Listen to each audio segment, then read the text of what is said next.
봤는데 겸손함과 부드러움으로 하나가 되는 것, 같이 함께 일하며 같이 교회를 세워나가는 것에 대해서 보았습니다. 오늘은 에베소서 5장을 보면서 오늘의 주제 사랑으로 살아가십시오라는 주제를 생각하며 같이 에베소서 5장을 읽도록 하겠습니다. 제가 5장을 읽겠습니다. 에베소서 5장 1절부터 읽겠습니다. 그러므로 여러분은 사랑을 받는 자녀답게 하나님을 본받는 사람이 되십시오. 그리스도께서 여러분을 사랑하셔서 우리를 위하여 하나님 앞에 향기로운 예물과 제물로 자기 몸을 내어주신 것과 같이 여러분도 사랑으로 살아가십시오. 음행이나 온갖 더러운 행위나 탐욕은 그 이름조차도 여러분의 입에 담지 마십시오. 그렇게 하는 것이 성도에게 합당합니다. 더러운 말과 어리석은 말과 상스러운 농담은 여러분에게 어울리지 않습니다. 오히려 여러분은 감사의 참 말을 하십시오. 여러분은 이것을 확실히 알아두십시오. 음행하는 자나 행실이 더러운 자나 탐욕을 부리는 자는 우상숭배자에서 그리스도와 하나님의 나라를 상속받을 몫이 없습니다. 여러분은 아무에게도 헛된 말로 속아 넘어가지 마십시오. 이런 일 때문에 하나님의 진노가 순종하지 않는 사람들에게 내리는 것입니다. 그러므로 여러분은 그런 사람들과 짝하지 마십시오. 여러분이 전에는 어둠이었으나 지금은 주님 안에서 빛입니다. 빛의 자녀답게 사십시오. 빛의 열매는 모든 선과 의와 진실에 있습니다. 주님께서 기뻐하시는 일이 무엇인지를 분별하십시오. 여러분은 열매 없는 어둠의 일에 끼어들지 말고 오히려 그것을 폭로하십시오. 그들이 몰래 하는 일들은 말하기조차 부끄러운 것들입니다. 빛이 폭로하면 모든 것이 드러나게 됩니다. 드러나는 것은 다 빛입니다. 그러므로 잠자는 사람아 일어나라. 죽은 사람 가운데서 일어서라. 그리스도께서 너를 환히 비추어 주실 것이다 하는 말씀이 있습니다. 그러므로 여러분은 어떻게 살아가야 할지를 살피십시오. 지혜롭지 못한 사람처럼 살지 말고 지혜로운 사람답게 살아야 합니다. 세월을 아끼십시오. 때가 악합니다. 그러므로 어리석은 자가 되지 말고 주님의 뜻이 무엇인지를 깨달으십시오. 술에 취하지 마십시오. 거기에는 방탕이 따릅니다. 성령의 충만함을 받으십시오. 시와 찬미와 신령한 노래로 서로 화답하며 여러분의 가슴으로 주님께 노래하며 찬송하십시오. 모든 일에 언제나 우리 주 예수 그리스도의 이름으로 하나님 아버지께 감사를 드리십시오. 여러분은 그리스도를 두려워하는 마음으로 서로 순종하십시오. 아내된 이 여러분, 남편에게 하기를 주님께 하듯 하십시오. 그리스도께서 교회의 머리가 되심과 같이 남편은 아내의 머리가 됩니다. 바로 그리스도께서는 몸의 구주이십니다. 교회가 그리스도께 순종하듯이 아내도 모든 일에 남편에게 순종해야 합니다. 남편 된 이 여러분, 아내를 사랑하기를 그리스도께서 교회를 사랑하셔서 교회를 위하여 자신을 내주심 같이 하십시오. 그리스도께서 그렇게 하신 것은 교회를 물로 씻고 말씀으로 깨끗하게 하여서 거룩하게 하시려는 것이며 티나 주름이나 또 그와 같은 것들이 없이 아름다운 모습으로 교회를 자기 앞에 내세우시려는 것이며 교회를 거룩하고 흠이 없게 하시려는 것입니다. 이와 같이 남편도 아내를 자기 몸과 같이 사랑해야 합니다. 자기 아내를 사랑하는 것은 곧 자기를 사랑하는 것입니다. 자기 육신을 미워한 사람은 없습니다. 누구나 자기 육신을 먹여 살리고 돌보기를 그리스도께서 교회를 그렇게 하시듯이 합니다. 우리는 그리스도의 몸의 지체입니다. 그러므로 사람이 부모를 떠나 자기 아내와 합하여 그 둘이 한 몸이 되는 것입니다. 이 비밀은 큽니다. 나는 그리스도와 교회를 두고 이 말을 합니다. 그러므로 여러분도 각각 자기 아내를 자기 몸같이 사랑하고 아내도 자기 남편을 존중하십시오. 아멘.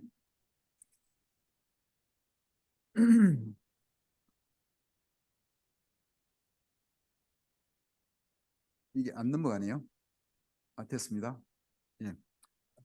에베소서 5장 1절부터 4절까지 방금 읽은 부분을 한 번 더 보면서 에베소서 5장에서는 먼저 우리가 하나님의 자녀로서 하나님을 본받아야 한다고 말하고 있습니다. 하나님을 본받아야 한다고 말하고 있습니다. 여러분 하나님 생각하면 무엇이 가장 먼저 머릿속에 떠오릅니까? 하나님 생각하면 어떤 게 가장 먼저 떠오르는 생각입니까? 하나님의 사랑입니까? 아니면 기적을 행하시는 하나님의 능력입니까? 안 그러면 벌어주는 하나님의 징계가 먼저 생각납니까? 예, 은혜, 사랑. 지난주 캐런이의 성찬 나누면서 우리는 하나님의 사랑을 다시 한번 되새길 수가 있었습니다. 한번 부모로부터 거절당하고 입양되었기 때문에 다시 또 거절당하고 또 고아원으로 되돌려가면은 되돌아 다시 보내줄까 두려워하고, 그래서 자신을 증명하려고, 입증하려고 이렇게 노력하고, 부모의 사랑을 의심하고 한 것이 그 부모와의 관계에 부정적인 영향을 끼치고 어려움이 되었다는 나눔을 들었습니다. 그리고 하나님과의 관계에 있어도 인정 못할까 봐 두려워하거나 하나님의 사랑을 받아들이지 못하고 의심하거나 할 때 그 하나님과의 관계에 있어서 관계를 해치고 믿음을 발전시키는 데 있어서 상당히 방해가 되었다는 나눔을 들었습니다. 어쩌면 우리는 입양되고 한 분은 거의 없는 걸로 알고 있는데, 우리 가운데 많은 사람들이 그러나 부모님 관계에 있어서 영적이지 못하였고, 그 관계, 부모님 관계에 영적이지 못하였고, 또 친밀하지 못하였고, 그 관계에 깊지 못하였고, 또 그 관계에 분노, 뭐 심하면 학대, 술 취함, 갈등, 이런 아름답지 못한 경험들 때문에 하나님과의 관계에서 지금 하나님과의 관계에서 어려움을 겪을 수 있지 않을까 하는 생각을 합니다. 우리에게 중요한 것은, 우리가 어떤 경험을 했든지 간에 지금 중요한 것은 하나님의 사랑을 순수하게 믿고 말씀 그대로 받아들이는 그것이 중요합니다. 우리가 정서적으로 건강한 영성에서 배웠던 하나님의 사랑에 기반을 둔 크리스찬 삶이 그때 가능한 것입니다. 기도하고 말씀을 보며 하나님과 충분한 시간을 보내면서 믿음을 우리는 가져야 합니다. 하나님의 사랑을 말씀 그대로 믿고 받아들이기로 결정하면 큰 도움이 될 것입니다. 여러분, 귀신 들린 아이를 예수님께 데려온 그 아버지가 생각나십니까? 그 아버지가 어떻게 했습니까? 내가 믿습니다. 믿음이 없는 저한테 믿음을 달라고. 우리 아이를 낳게 하기 위해서 내가 믿음이 없지만 내가 믿겠습니다. 저에게 믿음을 주십시오 하고 예수님께 구했습니다. 믿기를 결정하고 기도하면 하나님 우리의 믿음을 주시고 도와주실 것이라고 저는 믿습니다. 실제로 하나님은 그리스도를 보내셔서 그분의 사랑을 우리에게 나타냈습니다. 그리스도는 우리를 사랑하셔서 우리를 위하여 하나님 앞에 향기로운 예물과 제물로 자기 몸을 내어 주셨습니다. 바울은 우리도 그분이 사신 그 삶같이, 그분이 사신 것과 같이 우리도 사랑으로 살아가라고 가르치고 있습니다. 예수님은 보이지 않는 하나님의 모습이라고 했습니다. 성경에서 하나님을 한마디로 무엇이라고 정의하고 있습니까? 요한일서에 보면은 하나님은 사랑이다, 명확하게 있는 그대로 정의하고 있습니다. 하나님은 사랑이라고. 우리가 그리스도의 제자가 된 것은, 그리스도를 우리의 주님으로 받아들인 것은 그분의 기적 때문도 아니고 그분의 병고침 때문도 아니고, 뭐 여러분도 그랬지만 저도 기적도 경험해보고 병고침도 경험해봤지만 그것 때문이 아니라 하나님의 그리스도의 사랑을 알았기 때문에, 그분의 사랑 때문에, 자신의 몸을 내어주신 그분의 사랑 때문에 우리는 예수님을 주님으로 받아들였습니다. 우리도 그리스도의 그러한 사랑을 배우고 사랑으로 살아가는 것이 그리스도인의 삶인 것입니다. 자녀는 집에서 부모와 대화하고 부모로부터 보고 듣고 배웁니다. 가장 많은 시간을 보내고 가장 많은 것을 배우며 가장 많은 것을 부모와 공유합니다. 그래서 자녀는 그렇게 부모로부터 많은 것을 배웁니다. 우리는 하나님의 가족이고 하나님의 자녀입니다. 그런데 우리는 하늘에서 하나님과 같이 사는 게 아니라 이 땅에서 성령님과 함께 살지만 이 땅에서 살고 있습니다. 우리가 어떻게 하나님의 사랑을 잘 배울 수 있을까? 골로새서 3장에 보면은 그리스도인들은 이제 죽었다고, 이 세상에 죽었으니까 위에 있는 것을 추구하라고 되어 있습니다. 땅에 살지만 위에 있는 것들을 추구하라고 되어 있습니다. 땅에 있는 것들을, 땅에 살지만 땅에 있는 것들을 생각하지 말고 위에 있는 것들을 생각하라고 우리에게 가르치고 있습니다. 우리는 이 땅에 살지만 위에 있는 것을 생각하고 우리 마음에 위에 있는 것으로 채워가면은 하나님의 사랑을 더 잘 배울 수 있고 깨달을 수 있고 더 잘 사랑할 수 있게 될 것입니다. 세상적인 것을 추구하면서 세상적인 것만 생각하면서 세상적인 것을 중요시하면서 영적인 하나님의 선물까지 내가 갖겠다는 것은 욕심입니다. 우리가 보는 것과 생각하는 모든 것은 둘로 나눌 수 있습니다. 세상적인 것과 영적인 것. 우리는 세상적인 것을 버리고 영적인 것을 취하시기를 바랍니다. 사랑의 반대는 미움도 될 수 있지만 음행이나 더러운 행위나 탐욕 등 이 모든 이기적인, 전부 다 이기적인, 극도 이기적인 자신만을 위한 삶이잖아요. 이기적인 죄들입니다. 그러한 것들은 생각도 말고 힌트도 갖지 말고 입에 담지도 말라고 가르치고 있습니다.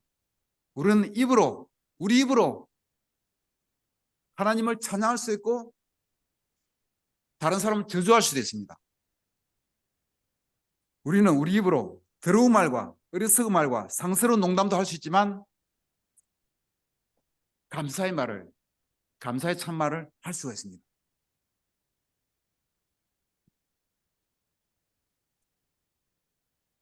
에베소서 5장 8절에서 12절을 보면은 여기서는 어둠과 빛이 대비되고 있습니다. 과거의 삶은 주로 어둠으로 묘사되고 있고 새 삶은 빛으로 이야기되고 있습니다. 우리 마음속에, 여러분 마음속에 오픈되지 않은 죄가 있습니까? 우리 마음속에 말 못할 고민이 있습니까? 오픈되지 않은 창피한 얘기들이나 선 마음들이 있습니까? 마음을 열고 빛으로 나오시기 바랍니다. 여러분 나누시기 바랍니다. 나누고 도움을 받고 빛 가운데서 기뻐하시기 바랍니다. 어둠에서 사탄은 굉장히 파워풀하게 움직입니다. 우리 생각은 어둠에서 부정적으로 발전하여 도를 넘어갑니다. 우리 죄는 어둠에서 더욱 성장합니다. 일단 신뢰할 만하고 도움을 받을 수 있을 만한 사람에게 꺼내놓고 조언을 구하시기 바랍니다. 오픈하고 빛 가운데 나와서 도움을 구하면 제가 믿기로는 대부분의 경우 하나님의 역사를 경험할 수 있다고 저는 믿습니다. 많이 경험했어요. 여러분도 마찬가지 아닙니까? 많이 경험하지 않았습니까? 하나님의 도우심은 너무나 가까이 있습니다. 어떤 때 우리는 이 문제는 도저히 해결할 가능성이 없어 보여도 그러한 상황에서도 하나님이 해결해 주시기 시작하면은 눈 녹듯이 하나씩 해결해 지는 것을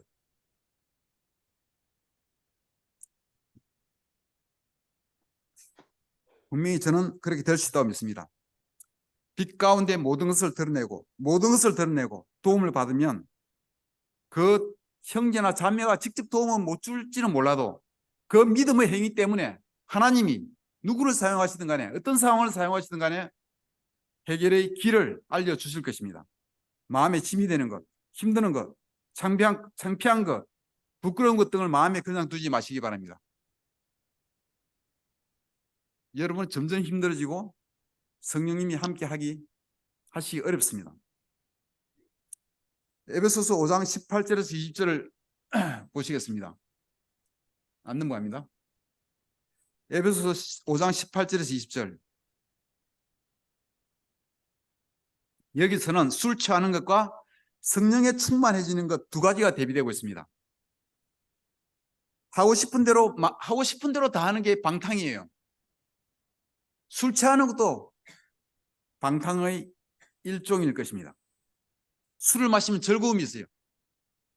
감각을 자극하는 정말 짜릿한 기쁨이 있어요. 그러나 그러한 기쁨은 아침에 잠이 깨면서 아픔으로 변합니다. 속이 아프고 머리가 아프고 술 먹은 것을 후회하기 일수입니다. 술과 마약은 사용할 때는 기쁘지만 그것을 들이킬 때는 기뻐요. 즐겁고 기쁘지만 그동안에 그만큼 자기 몸과 정신이 파괴되고 있음을 모릅니다. 세상적인 기쁨의 속성이 거의 많이 그렇습니다.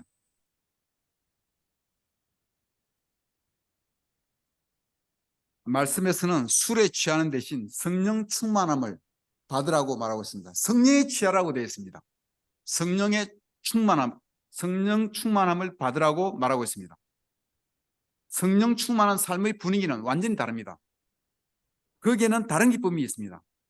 감각적인 기쁨, 말초신경을 자극하는 그런 감각적인 기쁨이 아니라 성령님으로부터 오는 영적인 기쁨이 있습니다.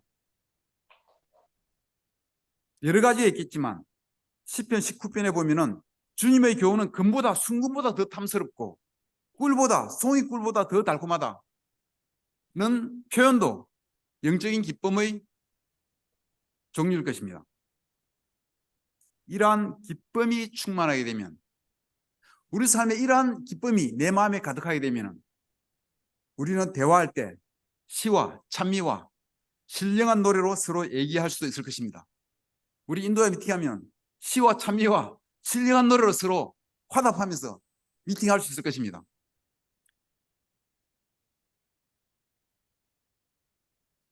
그리고 모든 일에 언제나 감사를 들을 수 있는 그 마음 생각해 보세요. 얼마나 우리가 바라는 것이고 얼마나 놀라운 영적인 경지입니까? 모든 일에 언제나 감사를 들을 수 있는 놀라운 영적인 경지에까지 다다를 수가 있습니다. 우리가 성령으로 충만하면 그렇게 산다면 얼마나 좋겠습니까?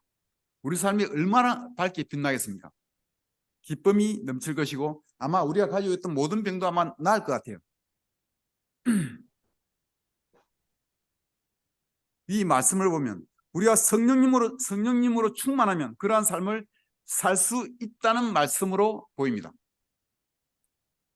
성령이 충만했던 스데반은 하늘에 앉아있는 그리스도를 앉아 서 있는 그리스도를 보았습니다. 성령 충만할 때 스데반은 그리스도를 보았습니다. 성령이 충만했던 바울은 하늘나라, 셋째 하늘나라에 다녀왔습니다.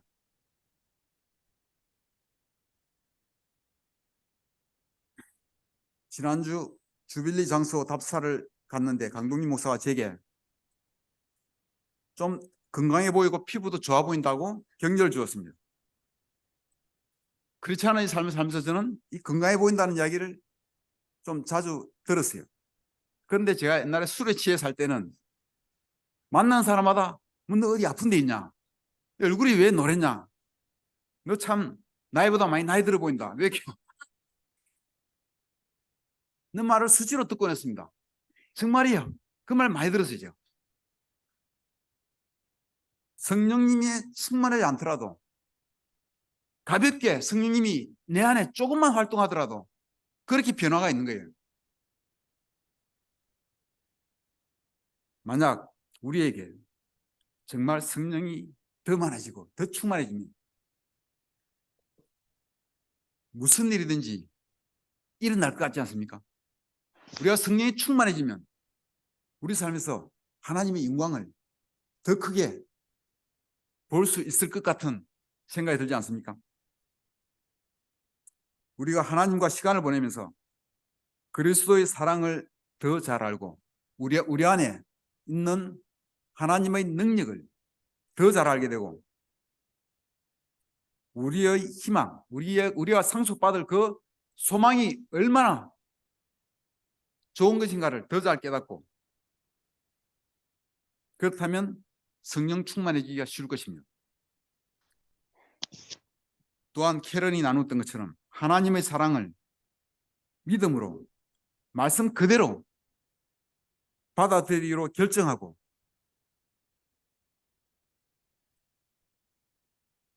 그렇게 산다면 성령님이 더욱 충만한 삶을 누릴 수가 있을 것입니다.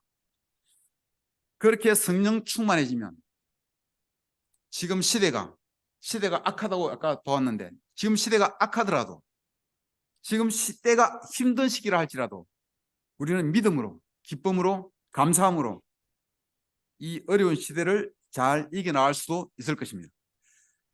에베소 5장 21절에서 25절을 보시겠습니다. 이제부터는 보다 구체적인 개인적인 관계에 대한 가르침으로 접어듭니다. 에베소서는 계속 이렇게 나중에는 1:1 관계로 들어가는 거예요. 먼저 서로 순종하십시오라고 가르치고 있습니다. 그것도 그냥이 아니라 그리스도를 두려워하는 마음으로 서로 순종하라고 말하고 있습니다. 여기서 두려워한다는 말은 뭐 무섭다는 의미보다는 경외심, 그리스도에 대한 경외감으로 그런 두려움을 얘기하는 겁니다. 그리스도가 사람들을 어떻게 되는지 우리는 알고 있습니다. 그리스도는 사람들을 위하여 자기 몸을 내주면서까지 사랑했습니다. 그리스도는 사람들을 그렇게 대했습니다. 그리고 우리에게 서로를 위하여 발을 씻어주고 그렇게 서로 사랑하고 서로 섬기라고 가르치셨습니다. 그러므로 우리가 그리스도에 대한 경외감이 있다면, 그리스도에 대한 올바른 두려움이 있다면 다른 사람을 대할 때 그만큼 중요하게 생각하고 그들의 말을 소중히 여기고 상대의 말을 존중하고 순종하는 마음을 가지라는 얘기입니다. 지난번에 다녀갔던 앤토니 갈랑에게서 참 인상 깊었던 점이 하나 있었습니다. 그분은 미팅 시간뿐만 아니라 쉬는 시간에 잠시 교제를 나눌 때도 상대에게 눈을 맞추며 전적으로 집중해 주었습니다. 굉장히 열심히 잘 들어주었습니다. 존중받는 느낌을 받을 수가 있었습니다. 그것이 우리가 정서로 건강한 영성 시간에 배웠던 나와 그것의 관계 아니라 나와 너의 그런 관계로 대하는 것처럼 관계하면 그러한 관계라는 생각이 듭니다. 상대의 존엄과 가치를 나와 똑같이 인정해주는 그런 태도, 그렇게 보였습니다. 예수님은 만나는 모든 사람에게 진심으로 들어주고 관심을 기울이셨습니다. 나병 환자에게 손으로 터치하면서 가까이 하셨고, 가늠하다 잡혀온 여인에게 온 마음으로 진심으로 대해주셨습니다. 죄인들 한 명 한 명에게도 들어주시고 도움을 주셨습니다. 그리스도를 두려워하는 마음으로 서로 순종하십시오.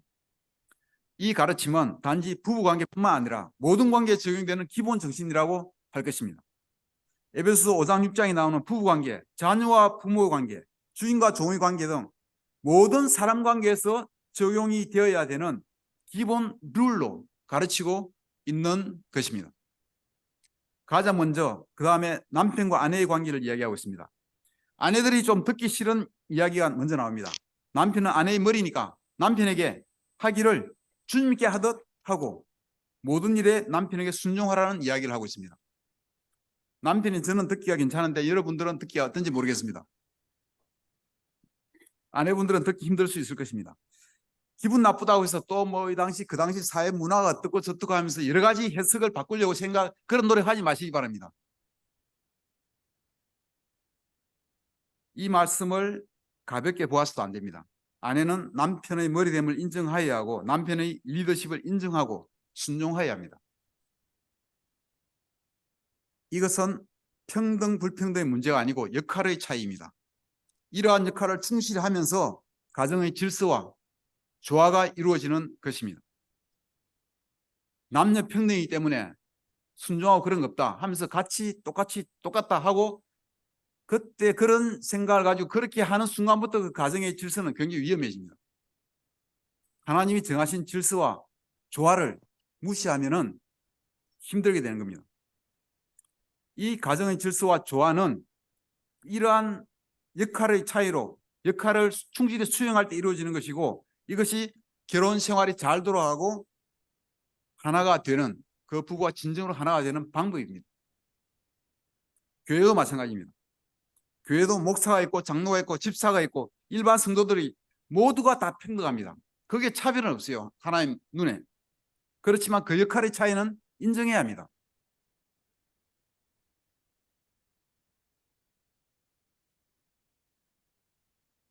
주어진 역할, 주어진 달란트에 따라서 충실히 한 마음으로 하나의 교회를 합심하여 세워갈 때 진짜 하나의 교회가 건설될 것입니다. 남편도 오해하지 말아야 합니다. 아내가 인정하고 순종하는 남편의 리더십은 세상의 것과는 다릅니다. 여기서 말하는 순종이라는 것은 일반적으로 우리가 생각하는 상명하복의 군대식 복종, 군대식 순종을 말하는 것이 아닙니다. 통치하고 세도를 부리는 리더십이 아니라 예수님이 우리에게 가르친 리더십, 예수님이 직접 행하신 그 리더십을 남편이 그런 리더십으로 인도하라는 것입니다. 예수님은 제자들을 섬기고 그들을 위하여 발까지 씻어주신 것처럼 섬기는 리더십으로 인도하셨습니다.